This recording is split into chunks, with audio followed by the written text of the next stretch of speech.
Hey, Asif. Oh, Mitchell, how you doing, Oh, what buddy? you got in your water bottle there, Asif? Good old hydration. The human body is Oh, made yeah. up of a bunch of water. What is it? 70%? 80%? Does I anyone heard it was know? like 2 or 3, What? 2 or 3% water. Your body. We need the truth. Who's ready to post the truth? Somebody said that somewhere, but I always listen to everything everybody says. Yeah. You don't need to Me verify too. facts, No, I mean, do you? no, I just go with what feels right. Emotional guidance system, huh? Yeah, dude, at its finest. That's how I live, baby. I was That's how talking. That's how I decided what I was gonna eat for dinner. Now you're. Turned out horrible. You don't like that soup at all. Wow. No, I'm glad that my reaction was not captured on. Actually, I would have liked to go back and looked at my reaction, Uh-huh. because this is not very good soup. I'm not gonna lie. But after you have like a long day of like taking calls and working, sometimes you just gotta eat. I kind of view food as like fuel, and man, Health Valley chicken noodle soup, organic. Do not eat it. Earlier, more like organic. Yeah, I know. What color's your shirt? It's so clever. What color's my shirt? Yeah. I don't know. Right? What color does it look like to you? I actually don't know. Are you colorblind a bit? You're colorblind a bit, eh? Yeah, kind of. Oh. I'm like, I don't actually know. Some people get all like funny with me when we talk about dark gray, dark blue, and dark green. So like your shirt looks like the same color as mine. It's like dark. That's why I brought it up. Dark gray purple. Yeah, exactly. That my shirt's like a dark purple. Yeah. Yeah, like the color of like a really dark sky after like the sun is definitely down. Yeah, when the night sky is being filled with the stars and like I just want to lay on my truck and just hang out, that's what your shirt looks like, bro. You know what? I was talking to Mustafa and we were talking about Your Wish Is Your Command from Jin, and because we were talking about the emotional guidance system. And how, when I was asking him, like, where do your emotions come from? He was like, true, because he's in Technotutor and Destiny, so he understands that stuff. And he was like, wait, so then why are people following their emotional guidance system if it's just getting programmed into them from their environment when they're a child, right? And I was like, okay, why would you have to follow your emotions when you have logic? If you had logic. If you had the ability to process all the information going on around you. Because all emotions is unprocessed information. That's why you feel so good when you speak stuff out. And everybody hears this in a TV show or whatever. It's like you're thinking something and then you say it out loud and you're like, oh, it sounds so silly when I say it out loud. Mm-hmm. It's like, yeah, because your mind does not line up with reality, right? And it's because the model that we have of the world is flawed in our mind. That's why we try stuff in reality, it doesn't work, right? Relationships, jobs, whatever it is. And so as it relates to emotional guidance system versus like, what you can see, if you can also consider the fact that you can't see everything, that is still part of logic. That's like common sense at its finest, is knowing your own limitation within your current point in space and time. But so notice what you just said. Can you see why what goes hand in hand is following your emotional guidance system and positivity? Because with positivity, you're not allowed to see your limitations. You can't focus on you can't become aware of your limitations. So of course you can't use logic. So then you're screwed, because then you end up relying on your emotions and you don't know where your emotions come. Other people, they don't know where their emotions come from. And so they don't know what they're actually following. Mm-hmm. You know what I mean? But I was talking to Mailat yesterday, and we were talking about how the whole like coronavirus thing is like a card trick. And okay, imagine if you were giving me a card trick right now. Mhm. right? And you're like, Oh, funny enough, I actually. do you know any card tricks? Yeah. He takes out your credit card. Oh wait, someone's gonna screenshot that. That's my card trick. Yeah, no, that's good. That's good. Watch. Yeah. What's Watch your me card? making your credit balance rise to the moon. So it's like imagine you were showing me a card trick, right? And you're like pick any card you want. And I was like, okay, pick a card. Like, okay, let's see what he does here. And you shuffle it up and you do some crazy stuff and you divide it up and I'm like, okay, if you shuffle like this really crazy, I don't think he's gonna be able to find my card. And then if you just shuffle it more, like you do some crazy whack stuff, and I'm like, dude, what the heck is going on? Like, I don't know what he's trying to do. And then at the end of it, you go out and you pull it out and you're like, is this your card? And I'm like, what? And you got it right. What do I think happened? What do I think it is? You think that it was random chance? Well, I think it was magic. You know, like some kind of like what? Like that's what people describe as magic. What do you know it is? Yeah, it's a sleight of hand. So like the real card is either kept out of the mix or it's somehow known. It's like marked or something. There's a set of guided steps that you follow, that you've practiced, that you know the result from the beginning. Yeah. So right now with Corona, it seems like all the cards are shuffled all over the place. And everyone's like, what's going to end up? What's going to happen? But I don't remember in our chat between me, you, Mitch, Mustafa, and Kian, how I left a little audio clip of like, I remember everybody saying a year or two ago that in a year or two from now, like 2020, the economy should crash. And it's like, it seemed like it wasn't happening. So it's kind of like if we just look at the result of what's happening, let's pretend they intended for the result to happen. It's like, what if, and I'm not saying that the virus doesn't exist. Let me be clear, right? I'm not saying it doesn't exist, but I'm talking about the degree to which the media has forced the fear into everybody and making everybody germaphobes and everything. It's like they induced the economic crash. They induced the crisis.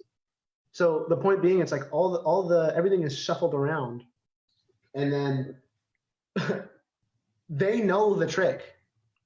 They know what the result is going to be. Right? Now, the reason I'm bringing that up is because if we look at where our emotions come from, the word school, right? I remember when I was growing up, I associated the word school with education. Mm-hmm. But then I learned it's like also like school of fish, right? What does that mean? To basically follow the pack, do what every other fish is doing.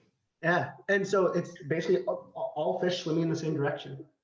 And then with Maylad, I was like, and what happens when a fish doesn't follow the direction? She's like, they die. I'm like, they get eaten. I didn't even realize, but yeah, it's true, because then they're out and about and they're easy to get caught. It's like Finding Nemo. Yeah, exactly. So I don't even remember how the movie ends. But I think they get. He finds his dad. He finds his dad. Oh, because Disney's always how life works. But then there's another. No, that Nemo would have been trafficked or something. No, I'm kidding. That's tough. And so, yeah, you'd be eating Nemo for dinner, and you're really small fish. So considering that education, educe, means to lead out, right? But education and school are two different words. Why do we use the word school? It's because it's designed to get everybody swimming the same way, right? And my oldest brother, I'll link it all together, I promise, okay? My oldest brother, he was over at our house like 2 days ago, and because we all had like a family dinner and stuff, and he put on the show for my dad. He's like, you'd really like this. It's called Ozark. Have you heard of that? I heard of it. It's like Jason Bateman, the guy from Arrested Development or whatever, the funny guy. Anyways, the premise of it is like they open up an illegal casino to like launder money and stuff. And he drops us in episode 1, season 3. So I sat down, chilling with the fans, and he's focused on security of the casino. And he's telling one of his workers, he's like, see, with one person, I can't predict them. I don't know what the bet they're going to make. They could be a wild card. They could be trying to steal from us. They could be an agent. But if you bring me in millions of people, if you bring them in by the masses, then they become completely predictable. In large groups are completely predictable. He's like, I know 3.8% of them will be trying to cheat us. 1.3% of them is going to be agents, looking to catch us in a crime. If you bring them in by the masses, they are predictable. That's what schooling is for. Like, imagine if you had to run a society, Mitch, and you're trying to keep, and there's a bunch of crazy, like, people doing drugs and, men who get all rapey and aggressive and like, all these different people who want to run the society, like trying to take it over. All these things, right? Like, yeah, it's super unpredictable, super dangerous. But if you can get everybody through a process that makes their behavior predictable, it's not like a conspiracy. It's like they just want to be able to maintain order. Yeah. Right. And then so what's wrong with that, Asif? And so the problem is we don't know where our emotions came from. And no one's walking that process back and really experiencing it. But with tools like TechnoTutor or DIP Lite or whatever, it's like when you start walking it back, like when you get like pissed off at somebody or like you're in like a relationship and there's just like this contention or whatever it is, or just tension, you walk that point back and you're like, oh, it was like some petty bullshit that happened in middle school that all my friends used to like beat me up for or like make fun of me or whatever. And you've held on to that or whatever it is. And so as it relates to like emotional guidance system, what is obviously superior to that? Reasoning. That's it. Like common sense reasoning. So describe that. What's common sense reasoning? Well, it's being able to factor in that other people exist. We need to guide us all to an outcome that is best for everybody.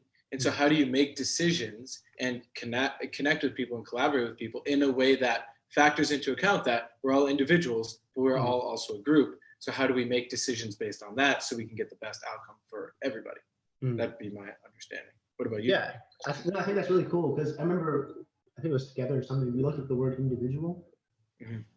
Oh, yeah. That was like, that makes total sense. Like everybody wants to be like unique and like, I'm an individual and I'm not going to conform and whatever. But to be I'm just going to look it up one more time just to be sure. But I'm pretty certain. Everybody do it together. See it for yourself. Don't trust me. Oh, and then we got a good comment here from Chloe Anderson. Chloe Anderson, shout out Chloe. Finish the individual thing and then I'll read it too. Okay, so individual comes from the Latin word, which as you break it down, and you can just go on Google and you'll see this, right? You just type in define individual. And what it breaks down to is not divisible. Indivisible. You cannot divide it from the whole. But what does our mind try to do all the time? Oh, that person's black. Oh, that person's white. Or that person's Asian, so I'm different. I'm brown, or I'm different. I got this eyes, or I'm this height, or I'm better at sports, so I'm fitter or not fitter. But it's like all these points of like trying to separate ourselves from the whole, trying to make ourselves an individual. But nobody realizes that everybody's doing that. So that just makes, that's what you thinking you're special or different in some way is what makes you not special. Because everybody. You mean to tell me I'm not special? You mean to tell everyone who's watching this they're not special? Well, yeah, straight up. Not in the way that you think. And it's interesting because people do it on two fronts. One of them is like entitlement, like, that everybody knows that kind of special, right? But the one that I think more people associate with, if you really think about it, is when we're going through a problem, we think we're the only person with that problem. And then we isolate ourselves. So yeah, like, no one would understand me just how depressed I am. No one would understand just how screwed up it is. Yeah. Yeah, you don't get what I'm going through. Like, or even maybe it's a little dial back. It's there's like no point of talking about it. Like, cause I'm just like gonna just. It's like you're not special. Everybody goes through the same shit, right? What's Chloe's comment? All right, from Chloe Anderson. She says two parts. Logic is only part of the equation. Cultivating your emotional frequency with awareness and choosing them at will is key, versus letting the power of them control you, which is what we are witnessing now. And she also says, my understanding is it takes both. It's not one or the other. Unity is the collaboration of duality. Either or is a consciousness still based on division and separateness. Can you read the last part after it takes both? Yeah, it's not one or the other. Unity is the collaboration of duality. Either or is a consciousness still based on division and separateness. She's talking about logic and emotion being right and left hemisphere of the brain. And I thought it was interesting how she says, cultivating your emotional frequency with awareness and choosing them at will is key. Huh. So, I mean, yeah, that's like be emotionally intelligent. That's how I take that. And when you need to utilize emotion, absolutely, because we are human, you know, we do resonate with each other based on emotion. If I'm just like this boring ass monotone person, no one's going to watch this. I'm not going to be able to, even if I have common sense, I'm not going to be able to spread that common sense and communicate with other people if I'm just a boring ass person who uses no emotion. Yeah. And that's exactly it. Is like the duality, the unity comes in the, you know, masculine, feminine, structure, chaos, emotion, logic, whatever you want to call it. But at the end of the day, is like, what are you following? It's the logic. And have you heard of fuzzy logic before? I've heard Cameron talk about it. I looked it up once, but I couldn't really process it. Okay, okay. I appreciate the honesty. What it is like fuzzy logic is when you set parameters for yourself, like logic, right? Like in, you know, this is, you know, if I go through the third, then I have to bring myself back here. What in any way, right? What fuzzy logic is when you set these parameters, but they're moving parameters. What's an example of that? So,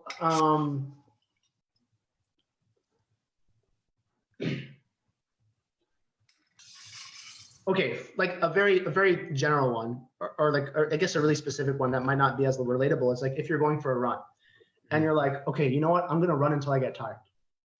Okay. And it's like fair, but it's like the way in which you can measure getting tired. There's so much gray area there. Yeah. Like, are you gonna run till you puke, or are you gonna run till like your heart starts beating fast? Yeah.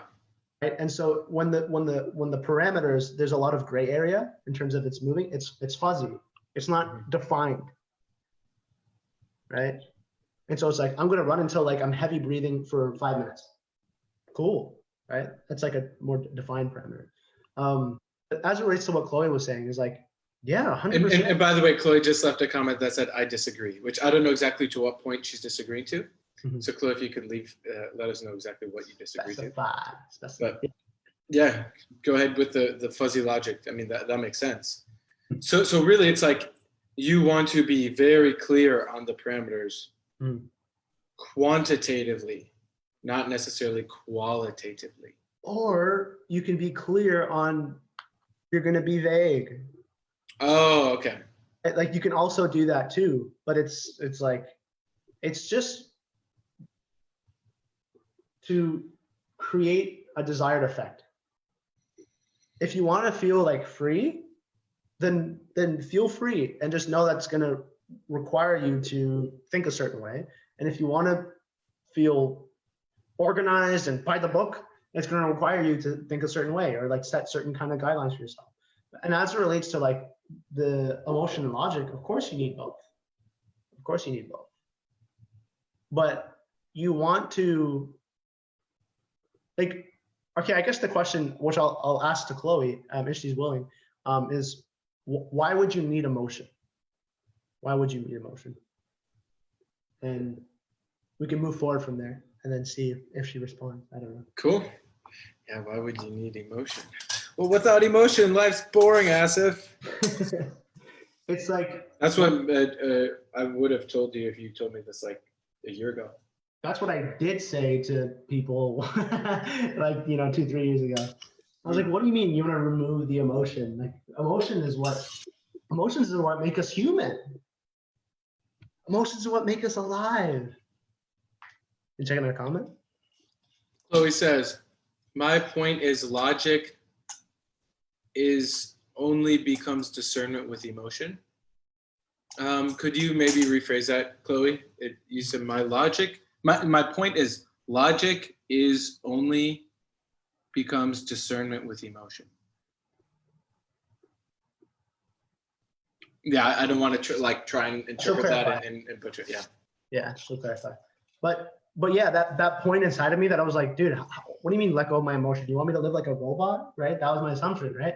But I remember one instance that you and I went through is talking about like way back, like back in like November or like October or something like that. It's like when you see, we're talking about like the number in your bank account or something, or like when you hit a number in your business, and you're like, when the information hits your eyes and it gets processed, you're like, wicked, yes. That's the natural feeling that comes about. But then there's like like when you're driving and you're like trying to think back, like, man, that was so awesome that like I hit it, and like you're so focused on that and you're getting super excited, not realizing that that's coming from the opposite polarity of like the desperation of like not hitting your goals for so long or whatever the case may be, of like all that frustration. And then it's like you're kind of like, oh man, like that was really good, like it would suck if that left, if I didn't hit that next one, like all that stuff playing in. And there's a lot of consequence to dealing with that. And that's how people get into car accidents or get into fights because their mind is somewhere else while they're here. But there's the natural feeling that still comes from just doing your thing. Right. So Chloe is she has another live stream she's got to get on, or a call or whatever. And she says she'll rewatch later and respond. And thank you. Prayer hand emoji or high five emoji. I'm not sure. Say high five. Participation, Chloe. And we should connect too, because I know you're in Self-Perfected, which is really cool. Yeah. Did you come on the Friday night hangout? Yeah, she was guiding us through all sorts of stuff. It was awesome. Yeah, she's teaching. Yeah, it was like really cool to hear her perspective, and Cameron was on there for a while too, and it was like straight up. It was some next level conversation. Yeah. Yes. Yeah, that's awesome. Yeah. I always do my best to make all those, because they're really good, man. Well, it's fun because you have people from all around the world who all have a common desire. Yeah, all a common desire to perfect oneself. Mm-hmm. And that's pretty cool because it takes a variety of forms, but we're all in that same process and the same journey. And yeah, very true. But yeah, like life without emotion, going back to that point of like both of us being like, but emotions are what make us human. There's a certain natural feeling we get without having to go into our mind and try to remember, like, oh yeah, that sex was so good, like let me think about it, like, or like, wow, that was so cool when that girl looked at me, or when that guy looked at me, or when I made that money, or it's like being in our mind versus when we experience it, like you experience it, right?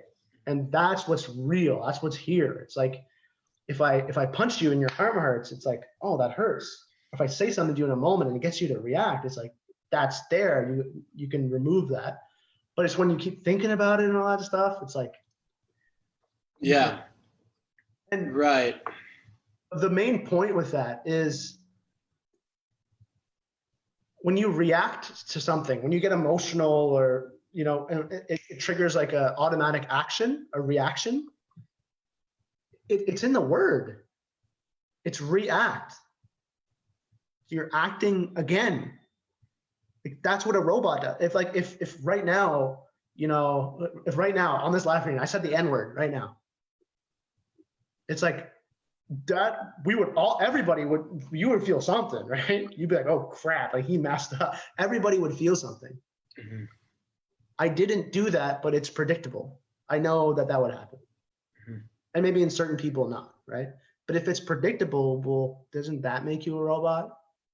Mm-hmm. If I talk about love and light and, you really just have to relax in this time and focus on your goals and know that you can do it and that we are here to support you and the universe is conspiring for you to fuel you and channel energy and life through you, as you, and from you.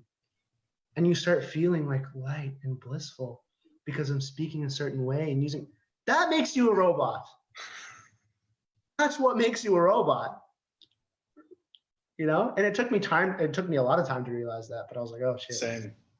You got me. You got me. Okay. So what's the alternative from your perspective?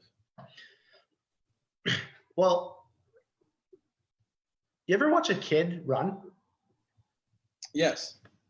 I'm gonna do my impression of a kid running, okay? Okay. Wait, first I'm gonna do the impression of me running, okay? Running, right?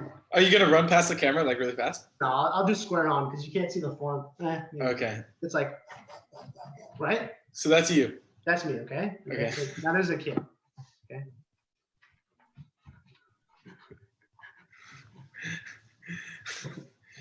I wish you could see. I'll show you my legs too. My sweatpants.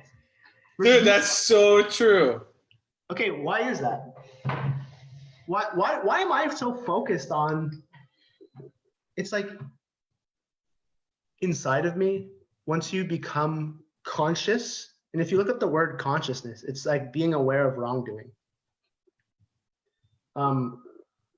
It's either conscience or consciousness. I think that's conscience.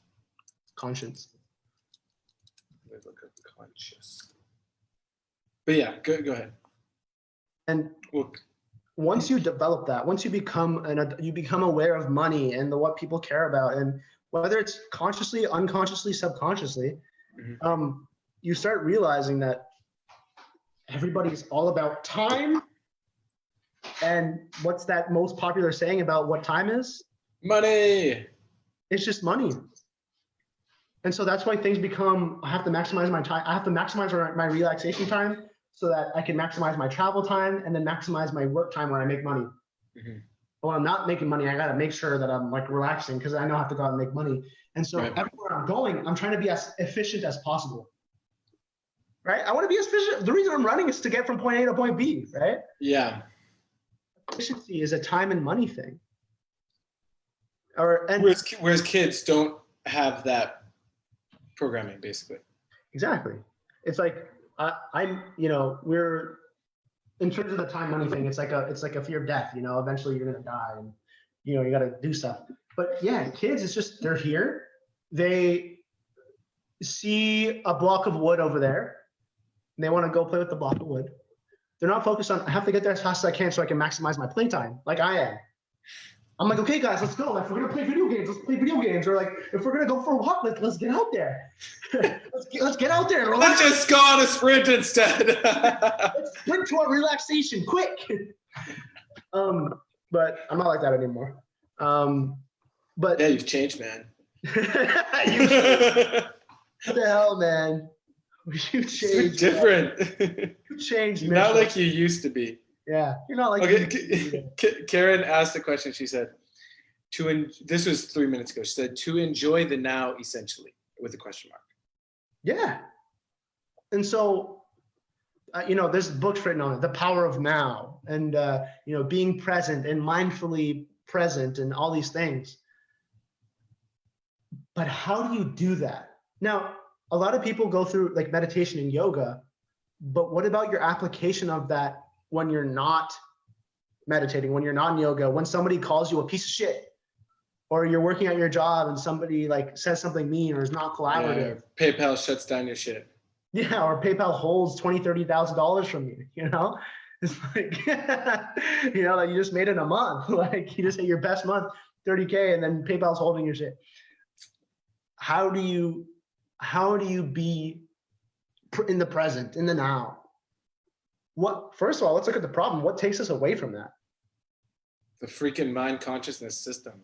And I learned this week it's a thought, and then it goes into, you have emotions and feeling like reaction, and then you start back chat, and then you're like, oh, like PayPal, like damn, PayPal, why? Oh, why don't I switch to Stripe? Damn it, why didn't I switch to Stripe? Oh, I should have just put my, and then you go into that, and then it goes to unconscious. So you actually change your behavior and your mannerisms, and then I'm like, PayPal, right? Instead of just like running like a little kid or whatever. Because that's like the mechanics, which I think is fascinating. I just have been learning that this past week. But Where have you been learning that? DIP Pro. So yeah. DIP Lite is the free version, and you need to go through that anyway to get to Pro. But that was the best investment I've made in my own personal psychology of like understanding how psychology works. And it's freaking eye-opening because now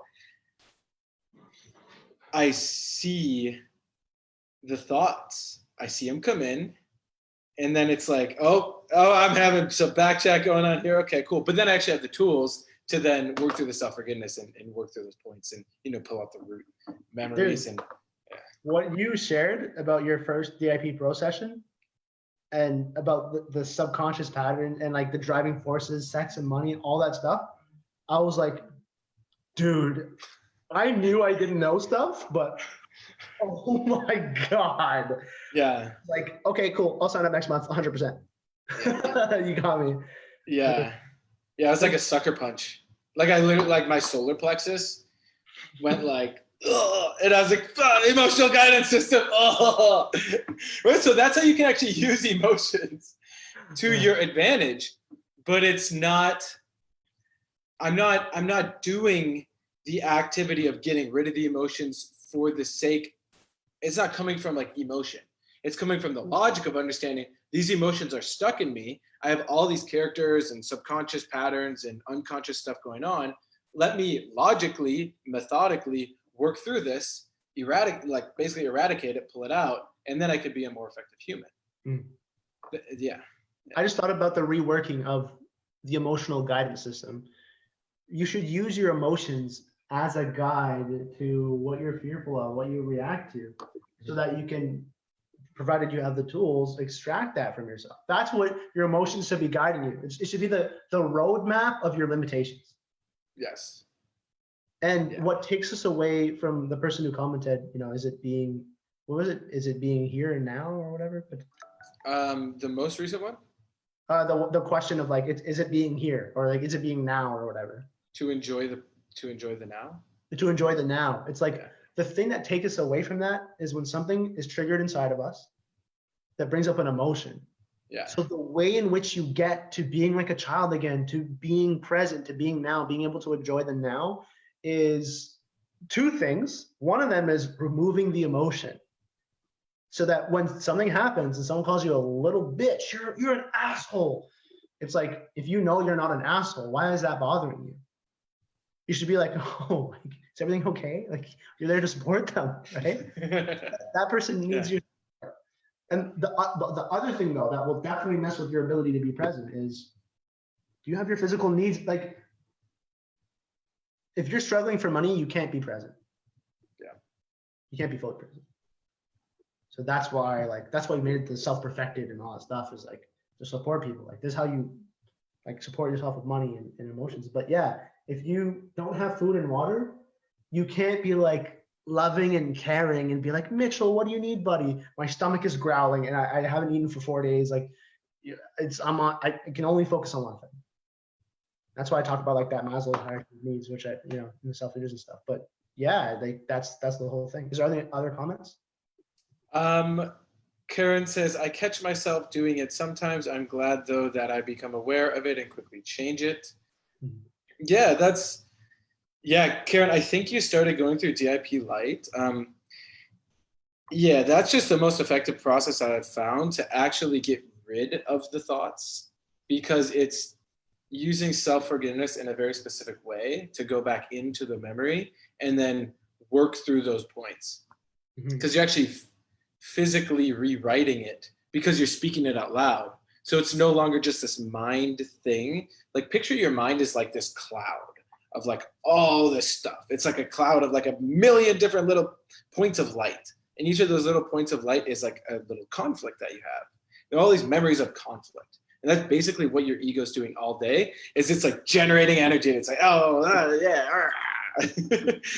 and we can, one by one, point by point, start working through them, forgiving ourselves that we've accepted and allowed that to happen in our lives. And then at that point, like, man, yeah, after that first one I did, that like really deep like memory dive, and then I've done pretty much one a day for the past like 8 days.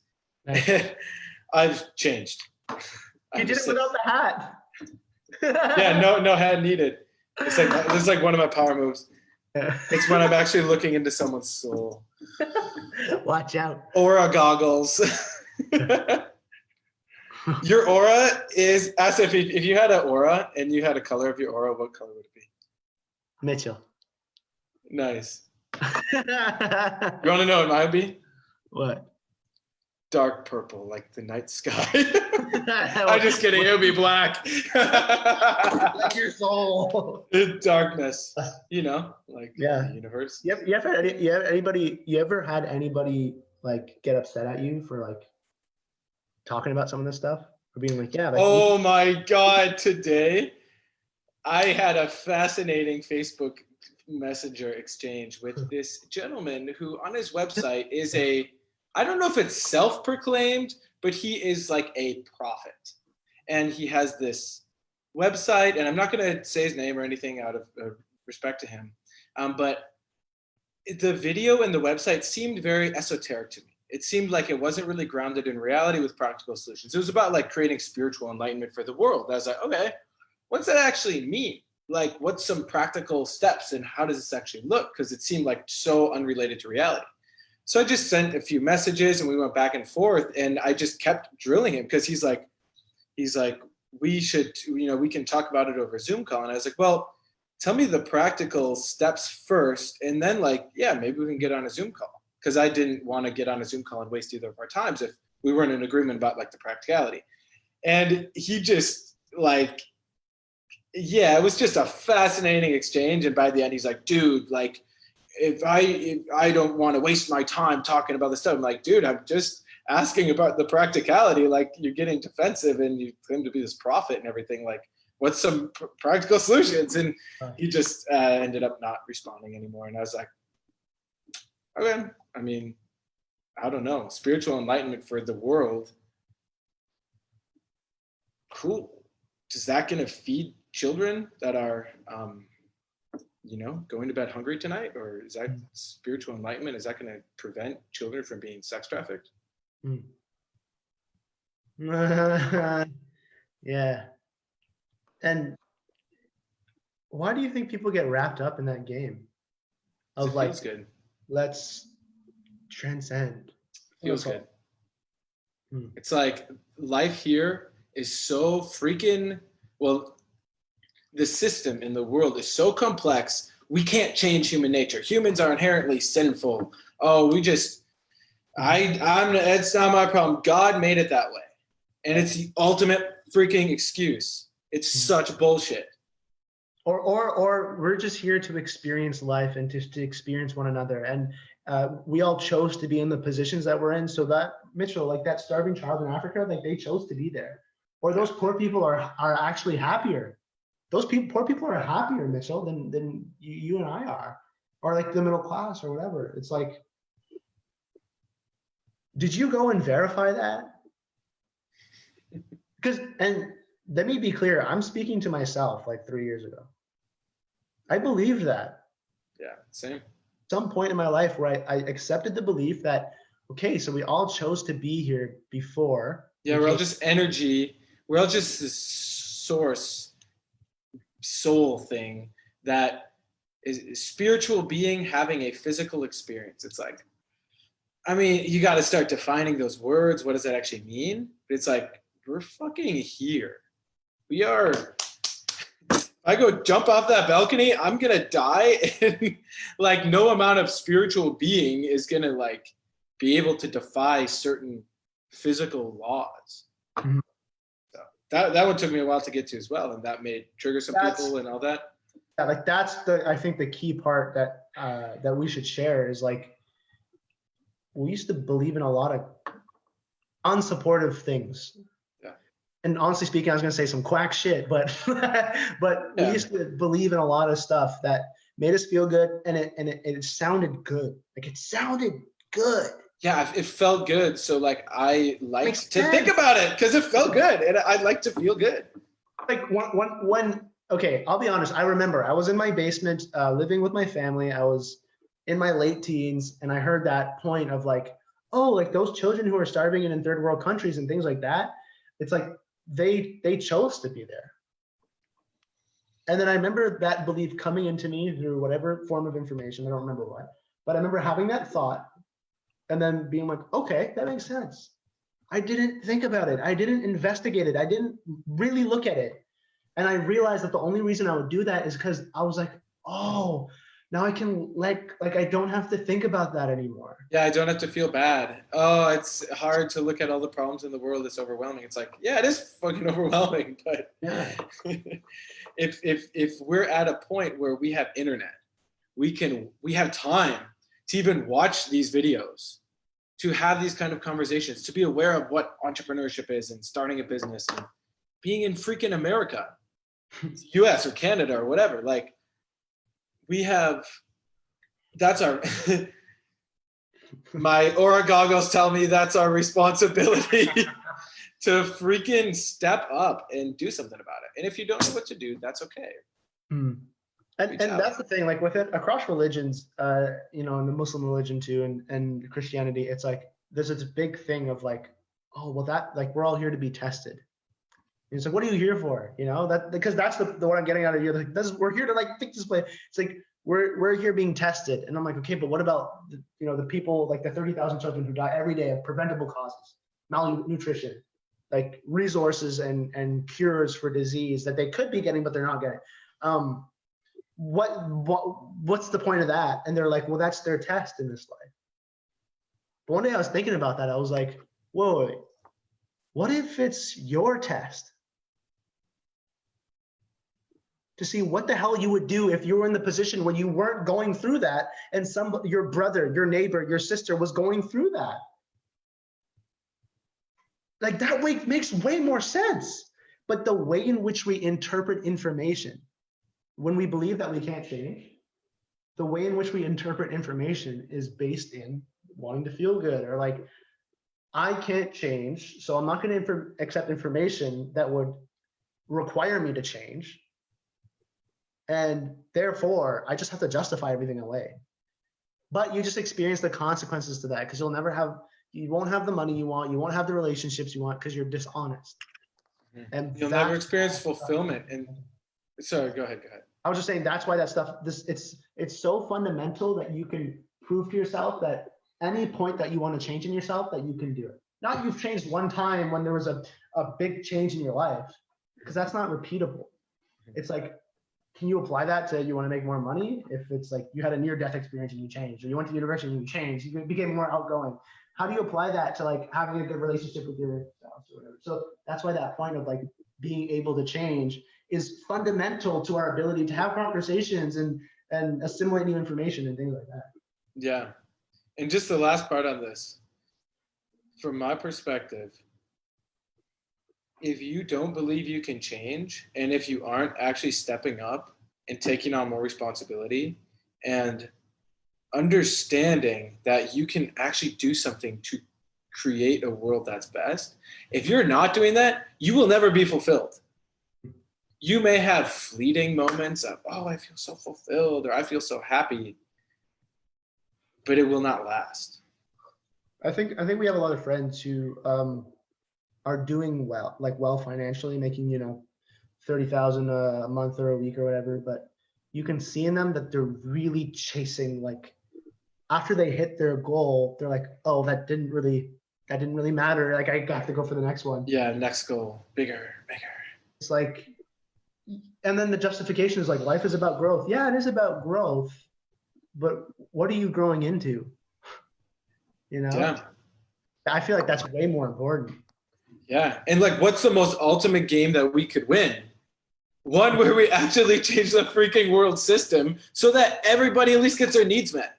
And then we can have other competitions, competition for the sake of like, oh, who can like, I don't know, make the coolest like souffle or some shit. But like, until we get the world changed so that people can actually get their needs met and they don't experience hell on earth as their entire lifetime, until we can build a system that guarantees that basic food, shelter, water, basic needs, education, income is met, then every game you're playing, you're just a self-centered asshole. And I'm saying that because I love you and I want to wake you up.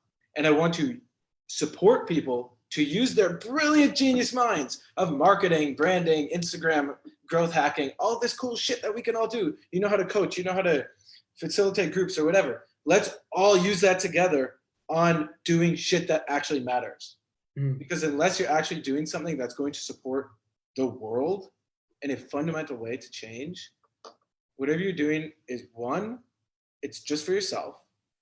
And two, you're fucking responsible for all the abuse that's existing because you're not doing something to stand up and change it. So you are equally as abusive as those most horrible fucking people that are selling children into sex trafficking. It's like, and just to say, like, I was like the living, breathing example of that. It was like, I was like, I'm going to make a difference in the world and all this stuff.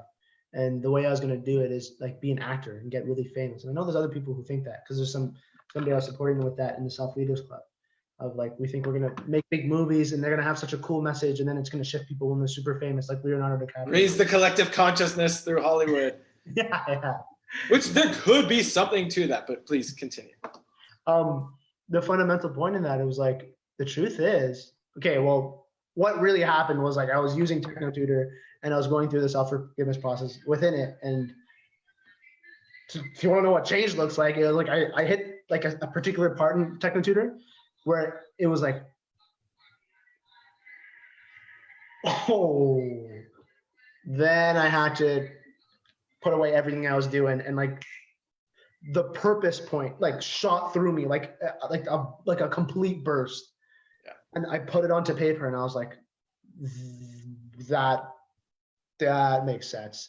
So I'm like, okay, I was like dedicated to acting. I'm like, this is the best, man. Like I'm meeting like Kiefer Sutherland and like, you know, Mike Ryan, like all these guys. And like, holy crap, Cal Penn, like he knows my name. That's so cool. On the red carpet. Oh my God, you know, Bryan Cranston. Like I was like, wow, this is so cool. Like I'm doing these things. I'm flying planes. I'm being a doctor. Like it's a zombie apocalypse. I was doing all these cool films. And I was like, it was all ego at the end of the day. But it was only once I was out of it that I could see that.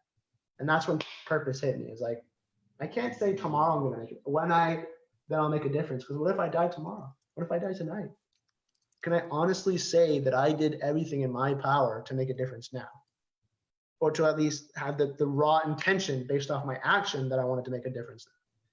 Rather than just have it as like, yeah, I will. Like that's what I'm building myself to. That's bullshit. That's ego. So it's not easy. That's what we're here for. That's the real happy hour. Any comments or anything like that? We got a cool comment from Lily Marie. I'm trying to think, how did I meet Lily? The same high school? Something like that. There was like a comment. I do have I got to talk to Mustafa at some point, but I sent Lily a message. She's talking about getting a growth mindset as opposed to fixed mindset. Yeah. Also, a lot of time to practice Centauri. Maybe that's sounds like some yoga thing. Living in the moment and appreciating it. Oh, cool. Living in the moment, appreciating it. That's awesome. Like, yeah, being here is key. Otherwise, you're in your mind. And this is the final life hack that I'll share with people is to stay here and be here. Because if you're not here, you're in your mind. Is breathing, breath, respiration. Oh, wait, that sounds a lot like spirit. The word spirit is in respiration. Wait, could it just mean that spiritual means you're just here as breathing? I guess that'll require some personal research. Yeah. You know, we can talk about that in a future time. Look up the word spirit. Etymology, the history, where it came from. Yeah. Well, thanks, Asif. This was a very happy half hour. Something else? Was it? Reading something else? Everything cool? Oh, yeah. We're all wrapped up, man. Tell Mustafa I said what's good. Yeah, we'll do. Yeah, of course. Well, 34 comments on this bad boy already. Cool. Thanks, everybody.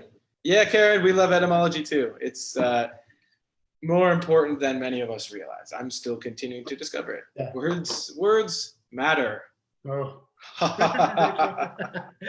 right, man. Thank you, Mitch. I appreciate you doing this. Yeah, of course, Asif. I appreciate you hopping on. See ya. Bye, everybody. Thanks for watching.